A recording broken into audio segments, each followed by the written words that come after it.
Hi hello నమస్తే అండి, welcome to my channel. ఈరోజు స్పెషల్ బొచ్చి చేపల ఇగురండి. మొన్న పులుసు చూపించాం కదా, ఒక 3 పీసులతోని ఇగురు. టేస్ట్ అయితే చాలా బాగుందండి. అంతా చక్కగా అన్నీ ఉప్పు కారాలు మసాలాలు అన్నీ సరిపోయినాయి. ఇది చాలా హెల్తీ ఫుడ్ అండి, చిన్నపిల్లలు కూడా తినొచ్చు, ముళ్ళు తక్కువ ఉంటుంది. మరి దీని తయారీ ఎలాగో చూసేద్దామా, చలో. హాయ్ అండి, నమస్తే. ఈరోజు సండే స్పెషల్. ఇదేం చేప తెచ్చావమ్మా? బొచ్చి అంటండి. మొన్న మేము బొచ్చి చేప పులుసు పెట్టాం కదా, అమ్మ వాళ్ళు ముసలోళ్ళు కదా, ముళ్ళు అవి ఉండకోకుండా ఎక్కువ కాస్ట్ అయినా సరే బొచ్చి చేప తెచ్చుకుంటారు. ఈరోజు నేను ఇగురు చూపించబోతున్నాను. బొచ్చి చేపల ఇగురు. ఇవేం పక్కిలమా? చందమామ పక్కిలు అంటారంటండి మా సైడు. చూడండి, ఇదిగండి. వీటితోనే ఏముండుతావమ్మా? వీటితో కూడా ఇగురేస్తారంట. మీకు ఈరోజు నేను ఈ 2 రెసిపీలు చూపిస్తాను, ఓకేనండి. చేసి దీంట్లో వేసేస్తున్నారు. వర్షం పడిపోతుంది, వర్షం. ఓకేనండి, మరి కర్రీ తయారీకి వెళ్ళిపోదాం. చేపల ఇగురు ప్లస్ పులుసులోకండి గరం మసాలా, ధనియాలు, చెక్క, లవంగాలు, ఒక్క యాలకుల పండు వేస్తాను. మా అమ్మ గాబరాకు అన్నీ ముందే వేసేసింది మిక్సీ గిన్నెలో. ఇదిగోండి, చూపిద్దామని ఆడబెడితే తెచ్చి పోసేసింది. ఇదిగోండి, ఇంతేనండి. ఈ మసాలా, పొడి మసాలా మనము మిక్సీ వేసుకోవాలి. ఇప్పుడు మొన్న నేను బొచ్చి చేపల పులుసు చూపించాను కదండి, ఈరోజు కూడా అమ్మోళ్ళు పులుసు వేసుకుంటున్నారు. ఇగురు చూపిద్దామని నేను 3 పీసులు బొచ్చి చేప ముక్కలు తీసాను. దాంట్లోకి పచ్చిమిర్చి, ఉల్లిపాయ, కొత్తిమీర, కొబ్బరి పౌడర్ అండి.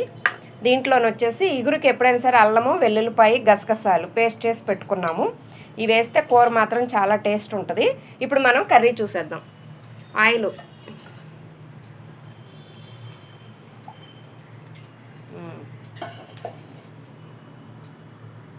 ఆయిల్ వేడెక్కింది కదండి. ఇప్పుడు ఆనియన్స్, పచ్చిమిర్చి చిలికలు చేసి వేసుకున్నాము.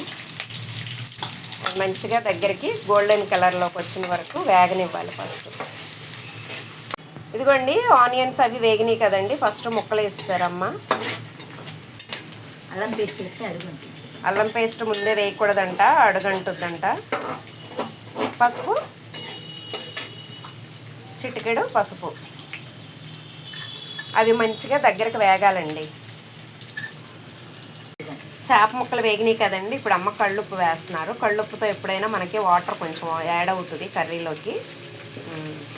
మంచిగా ఆయిల్లో వేగినాయి. ఇప్పుడు కారం కూడా వేసేస్తారు.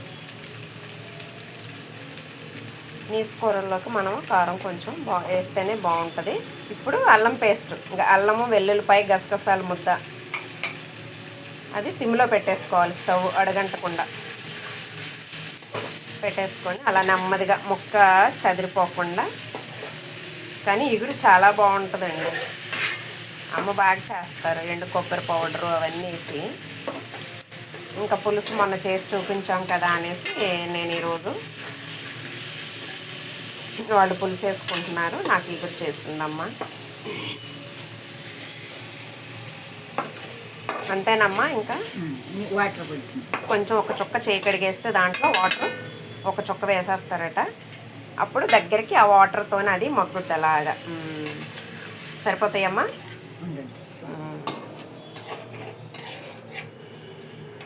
అలాగా కొంచెం వేసేసుకొని మూత పెట్టుకోవటం. ఇంకా మూత పెడితే చప్పగా అయిపోద్దేమన్నమ్మా కూర. Water okay. కొబ్బరి పౌడర్ అండి. మంచిగా దగ్గరికి ఉడికిపోద్ది అనమాట. చూడండి, మంచిగా ఇగురు రెడీ అయిపోయింది. ఇంతేనండి, సింపుల్గాను.